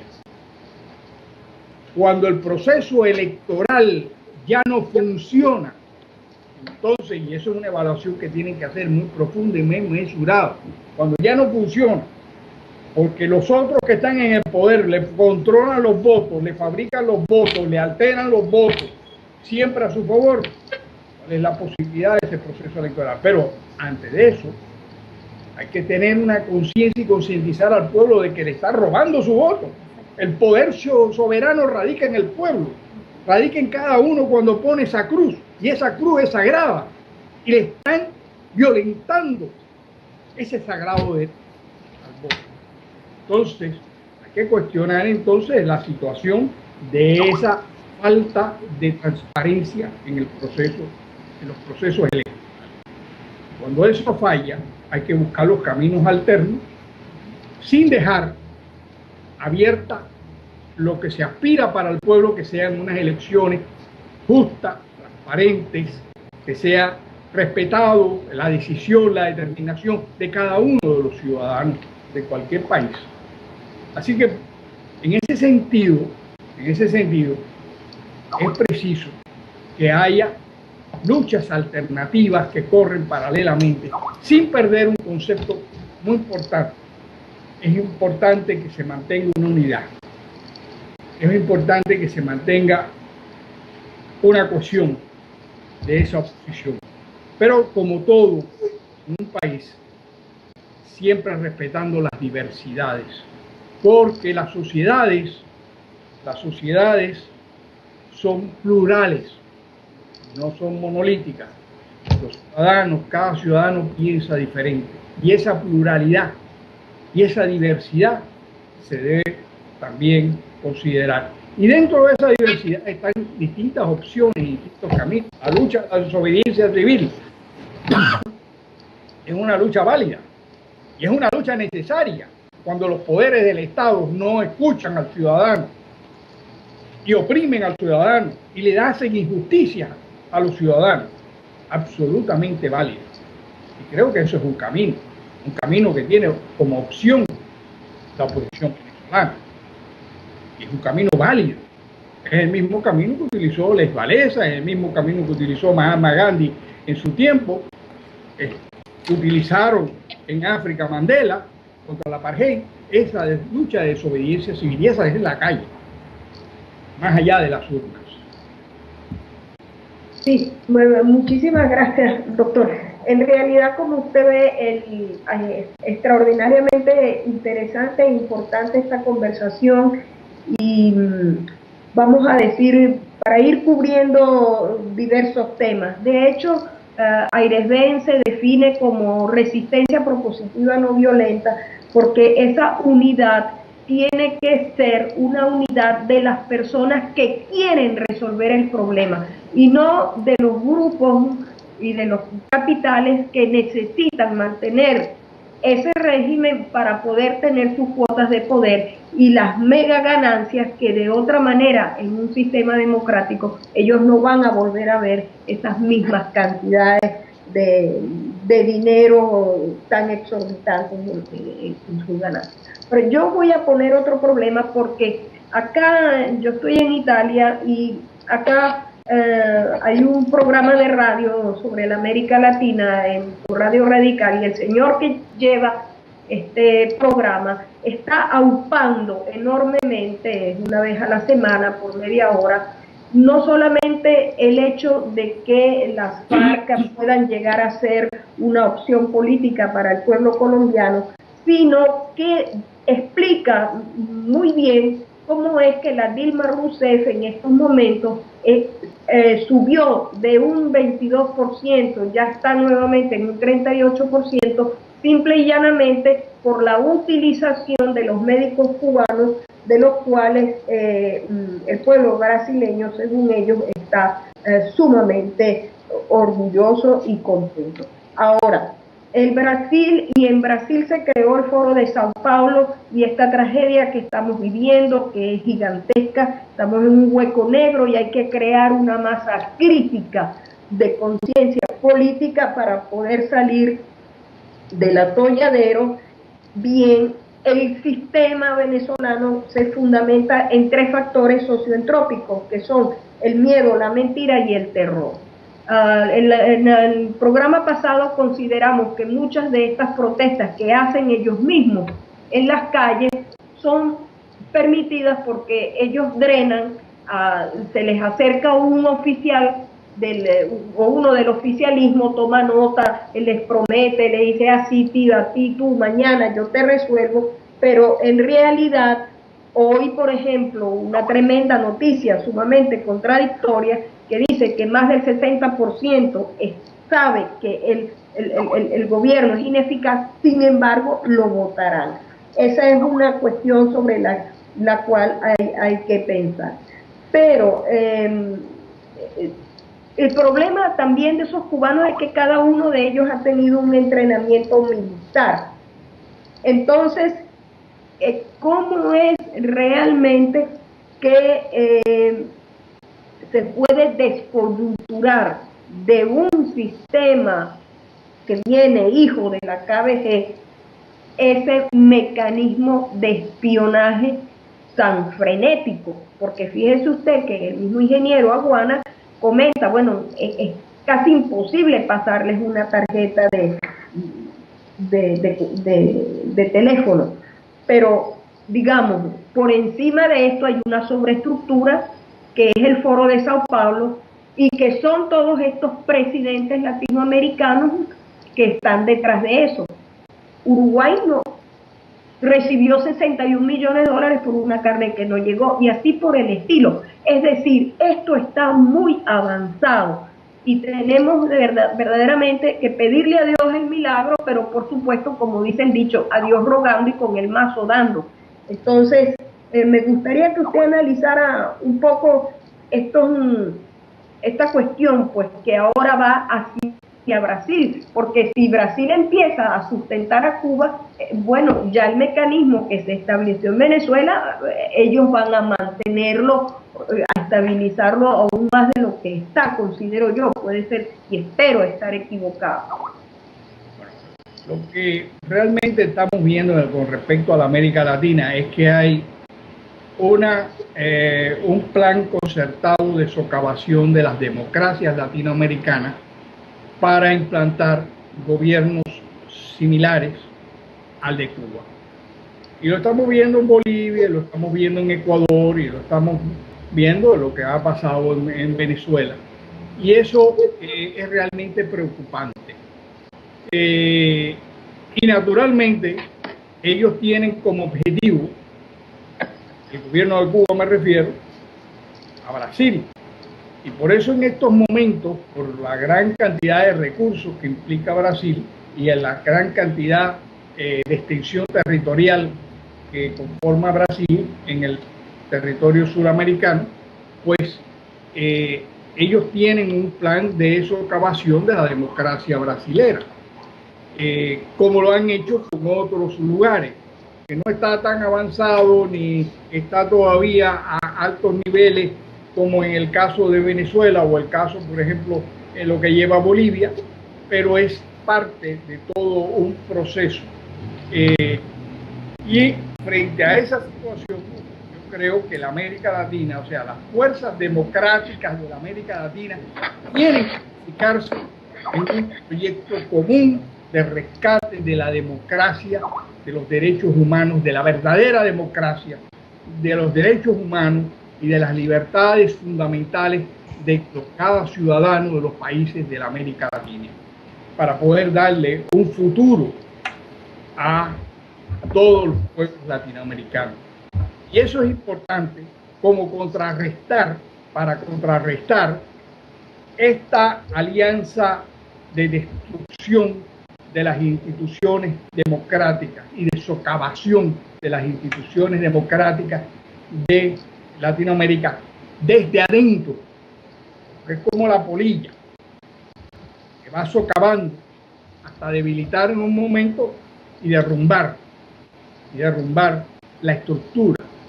Pues es importante que las fuerzas democráticas latinoamericanas se sumen, y se sumen también en el propósito de salvar también a Venezuela de esta amenaza que ya la tiene dentro, de que caiga en un totalitarismo ya realizado, que es la meta que tienen en estos momentos quienes están gobernando a Venezuela, lamentablemente y legítimamente. Así que hay que promover esta gran unidad, hay que promover este común, así como ellos hicieron un ALBA para crear una estructura que compita con la Organización de Estados Americanos y que al mismo tiempo sea una estructura supranacional a nivel continental.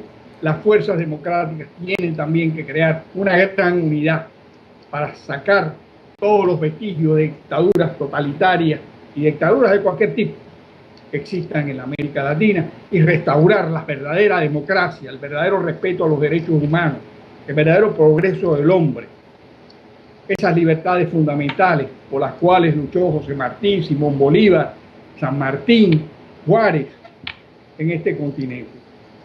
Y creo que ese es un trabajo que todos los hombres que creemos en la democracia debemos empeñarnos para salvaguardar este continente para la libertad. Cuando nosotros pensamos en colocarle un nombre apropiado a este programa, pensamos en muchos nombres. Y cuando nos conseguimos de frente con este nombre, Caminos de Libertad, la primera razón por la cual escogimos ese nombre es porque nosotros no pensamos que la libertad tiene un solo camino. No pensamos en eso, porque pensar en eso es ser ya de plano antidemocrático. Nosotros creemos en la diversidad de pensamiento, por eso promovemos la democracia. Precisamente por eso nosotros, y yo voy a hablar en este instante de mí, yo me siento muchísimas veces entre dos paredes que aprietan y aprietan, y en el medio nos encontramos un grupo de venezolanos que pensamos que hay otra forma, podría haber otra forma de lucha. Sin embargo, por un lado tenemos al régimen aplastándonos, ¿verdad? Quitándonos espacio, trancándonos, cerrándonos medios de comunicación, etcétera, etcétera. Y por otro lado tenemos otra pared apretándonos, tratando de descalificarnos, de llamarnos antidemocráticos, de llamarnos radicales, de sabotear cualquier tipo de iniciativa que promueva de alguna manera una alternativa a la forma de lucha que hemos visto que ha sido fallida. Propuestas de asamblea constituyentes, propuestas de asambleas para informar a la gente realmente cuál es el problema de la contaminación del registro electoral, pero vemos que no nos dejan un espacio. ¿Cómo promover la unidad teniendo esas dificultades y sabiendo que esa oposición venezolana aglutinada en la MUD tiene lamentablemente ¿cómo le explico? Tiene la notoriedad y tiene los espacios que nosotros no tenemos, que los demócratas que piensan diferente no tenemos, ni entrevistas a radio, ni medios de comunicación de ningún tipo. ¿Cómo haríamos para nosotros poder hacer esta lucha efectiva? Es un camino bastante arduo, el que les toca a ustedes en esa dirección. Pero es primero ir ganándose la calle, es ganándose la gente, ir creando esa conciencia a la gente, al pueblo, a esa masa muchas veces desorientada, poniéndole en claro las situaciones reales por las cuales está atravesando en estos momentos Venezuela. Y poniéndole en claro la necesidad de que hace falta siempre dar un paso más allá. Cuando las estructuras normales no funcionan, se tienen que utilizar los procedimientos alternos. Y ahí están los procedimientos alternos. Los procedimientos alternos de la desobediencia civil, los procedimientos alternos de la inclusión en organismos internacionales de los procesos violatorios de los derechos humanos en el país, en este caso en Venezuela. Creo que es importante la organización de base que puedan hacer. Organización de base más allá de simplemente, o sea, si ellos lo hacen comité por comité, hacerlo comité por comité, región por región. Es un trabajo muy arduo, es un trabajo muy largo, es un trabajo que no se hace en un día, es un trabajo que tiene muchas dificultades, pero es un camino que va abriendo una brecha hasta convencer de que el camino que se estaba tomando no es el correcto, porque no existen las estructuras necesarias, o sea, o las garantías necesarias para poder tener, por ejemplo, un proceso electoral limpio que garantice que los votos realmente contados son los que fueron. Y eso es muy importante. Y eso es muy importante, claro. Decirlo, me dirán, es muy fácil. Hacerlo, sumamente difícil. Pero es el camino. Es el camino que hay que optar cuando eso, las instituciones, ya no funcionan. Y si funcionan, funcionan para los privilegiados del poder y no para el pueblo o para el propósito democrático por el cual existen o fueron creados. Ajá. Bien, gracias. Bueno, yo le hago una pregunta muy veloz, porque ¿cómo se rescata una verdad en medio de toda esta marasma perfectamente organizada de mentiras? Porque de paso, el ciudadano que ganó las elecciones las niega y llama al írrito, lo llama presidente. Es compleja la situación de Venezuela con respecto a, digamos, la resistencia propositiva no violenta que pueda haber y la pseudo-oposición colaboración. Bueno, por eso yo creo que hay un problema de concientizar sobre las realidades. Es bastante difícil cuando uno está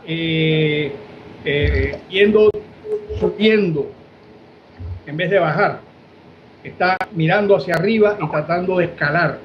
Es mucho más difícil, pero es necesario empezar a concientizar, tratar de adquirir mecanismos de comunicación, muchas veces mecanismos de comunicación alternos. Este que ustedes tienen es un mecanismo de comunicación alterno, muy bueno, muy interesante, y los felicito por estos programas tan orientadores y tan esclarecedores de las realidades que muchas veces se ocultan. A veces detrás de todo esto ocurre también que hay gente que puede tener miedos de las represalias que puedan tomar, y quizás por eso no se lancen a decir las verdades. Pero a veces una idea desde el fondo de una cueva es más poderosa que un ejército, como decía José. Y yo creo que esa idea, esa verdad que nos pondrá la toga viril, es la que hay que empezar a difundir, la que se tiene que difundir en todos los rincones del país, para concientizar al pueblo y el crear grupos que concienticen a otros. El sistema piramidal de ¿cómo se llama?, de organización, ¿no? El sistema de los negocios piramidales, bueno, algo por el estilo que se va ampliando en la medida que se va sumando, pero que sirve de un mecanismo de transmisión de ideas.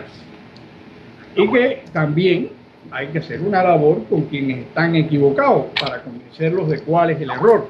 Las personas que tienen error, que están en esas posiciones, que no están viendo lo que realmente está pasando, pues hay que también concientizarlos. Yo creo que hay que hablar con ellos. Yo creo que hay que mantener una posición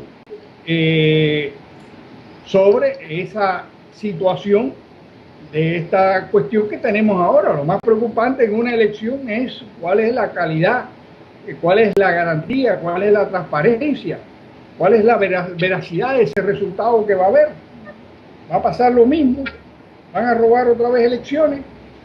Entonces, eso hay que tenerlo presente.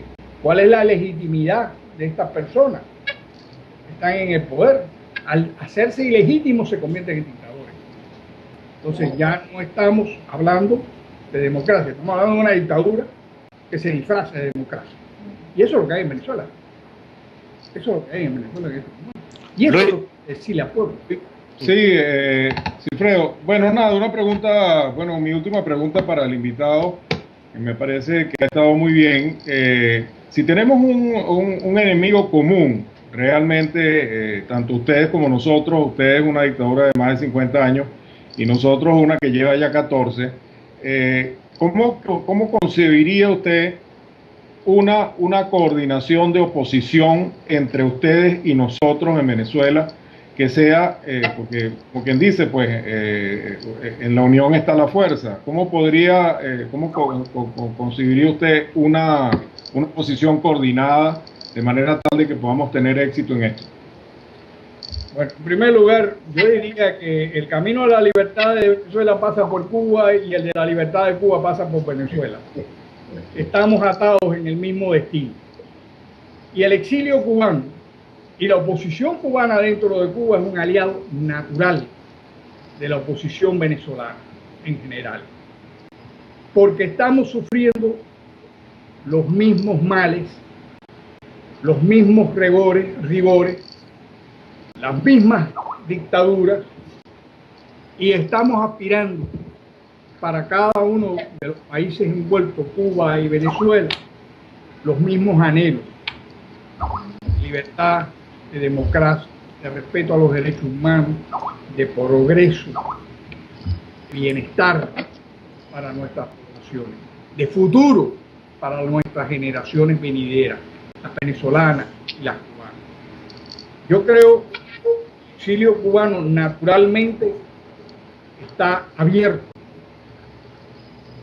y en el corazón lo está también, a darle el apoyo a todo el pueblo opositor venezolano en su anhelo de volver a ser libre.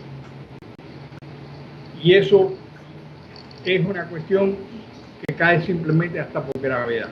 Yo creo que podemos establecer vínculos y comunicaciones, podemos establecer trabajos en conjunto, pero yo creo también que tenemos que involucrar en esto, de nuevo, a más países, a más pueblos, a más demócratas en la América Latina, porque tenemos que hacer una gran fuerza democrática para la América Latina, contundente, que dé al traste con estas pretensiones de esclavizar a los pueblos latinoamericanos.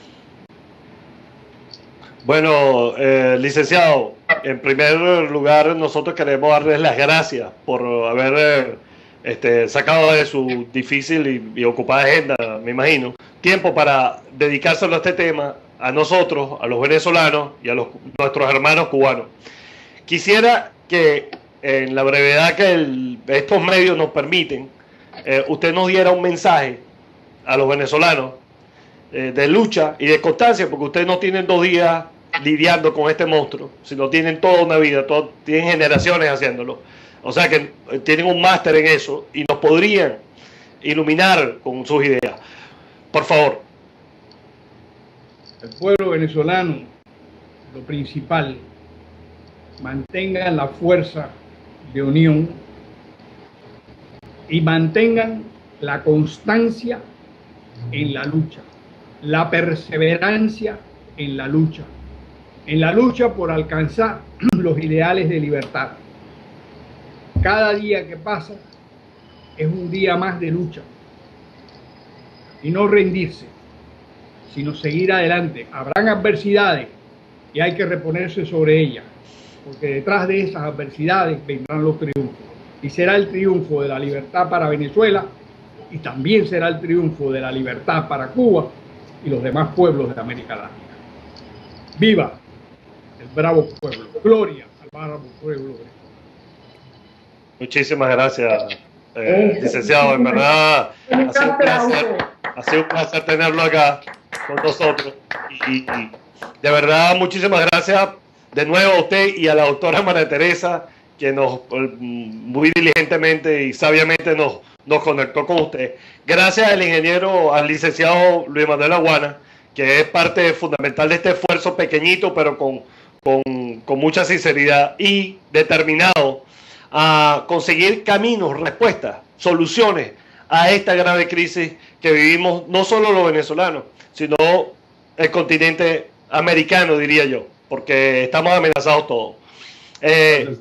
Queremos que usted, por favor, en el futuro próximo, nos permita invitarlo de nuevo, porque tenemos, mire, si usted pudiese ver la cantidad de preguntas que se nos han quedado acá, que nos han mandado nuestros foristas, usted se quedaría impresionado, porque esta angustia no es solo nuestra, sino de todo un pueblo que está viendo cómo su país se le desmorona en la mano y que lamentablemente pareciera que estuviésemos predestinados al fracaso, pero nosotros tenemos fe, porque creemos en Dios, porque creemos en la libertad y porque creemos fehacientemente en la democracia y conseguiremos espacio siempre para esa lucha, siempre para ese mensaje de libertad que nos necesitamos todos los latinoamericanos. Luis, ¿tú quisieras agregar algo al final para despedir? Bueno, no, muchísimas gracias. Realmente ha sido una entrevista muy productiva y muy informativa para nosotros los venezolanos. Yo creo que el espacio pues, que nos queda de aquí en adelante, independientemente de que vayamos en el medio de la turbulencia, el camino de Cuba, por supuesto, ha sido un camino recorrido. Me quedó todavía por allí una pregunta acerca de la oposición y de la disidencia cubana, pero ya en otras oportunidades podremos hablar. Lo importante de esto es de que me gusta el mensaje del licenciado en el sentido de poder unir esfuerzos y apoyos internacionales para esta lucha que va a ser realmente dura, pero estamos dispuestos a seguirla. Muchísimas gracias. Gracias a ustedes y cuenten conmigo. Seguro. Blanca. Bueno, muchísimas gracias a todos los que verdaderamente no solamente nos han seguido, sino que han invitado y han reproducido la invitación y nos están oyendo desde los 5 continentes. Obviamente un saludo fraternal a la hermana República de Cuba, cuyo destino está muy unido al de Venezuela desde hace muchísimos años y desde verdaderamente nuestros corazones de demócratas, de resistentes propositivos y desde la no violencia, nosotros confiados en que el Señor nos iluminará, porque así como Isaías se presentó delante del rey Acab y le dijo: eres tú el que está destruyendo nuestro pueblo, así cada uno de nosotros, cada latinoamericano, cada persona que vaya a comprender y a conocer lo que nos está sucediendo. Hay un venezolano que ha estudiado el Foro de Sao Paulo. Nosotros tenemos que conocer eso y también la palabra, la Biblia nos da caminos de solución. Seguramente no nos detendremos porque nuestras vidas para nuestras generaciones futuras, porque tengo la gran sospecha que las derechas europeas quieren drenar conjuntamente con las izquierdas europeas y de otros países una parte de sus necesidades y de su fundamentalismo hacia un continente que como siempre han considerado conquistado. Pues no, la dignidad del pueblo latinoamericano es igual a la dignidad de cualquier ser humano sobre el planeta Tierra, porque Dios nos hizo libres, señores, y nuestros derechos están allí inscritos en una Carta de los Derechos Humanos firmada en las Naciones Unidas. Muchas gracias, Wilfredo, por la ocasión. Bueno, seguramente, ¿verdad?, nosotros en este esfuerzo seguiremos cultivando y generando discusiones útiles para entender y que nos eduquemos mutuamente en los caminos que nos permitan alcanzar la libertad, que nos permitan alcanzar el conocimiento necesario como una herramienta para podernos oponer a estos oprobios. Mientras tanto, nosotros dándole las gracias, sobre todo, antes que se me olvide, a nuestra, la directora general de la radio, la señora Laura Montenegro, por esta oportunidad que nos ha vuelto a dar para seguir abriendo espacios de discusión útiles y luces para entender esta situación. Mientras tanto, nosotros los invitamos a que nos acompañen el próximo jueves, bueno, el próximo miércoles, porque habrá un cambio en la programación, porque ahí tenemos unas dificultades, pero estaremos acá seguramente, siguiendo en esta discusión que nos permitan abrir camino, porque nosotros seguramente estaremos discutiendo acerca de la verdad, porque entendemos y creemos que solo la verdad y nada más que la verdad nos hará libres. Mientras tanto, Dios me los bendiga, que pasen un fin de semana fabuloso, cuídense mucho, ¿verdad? Piensen mucho, oren mucho, pero trabajen mucho, porque podemos ser libres, queremos ser libres y vamos a ser libres. Dios me los bendiga. Chao. Dios los bendiga. La más clandestina de todas las acciones, orar por Venezuela, Venezuela libre. Chao. Que Dios me los bendiga. Chao. Chao, chao.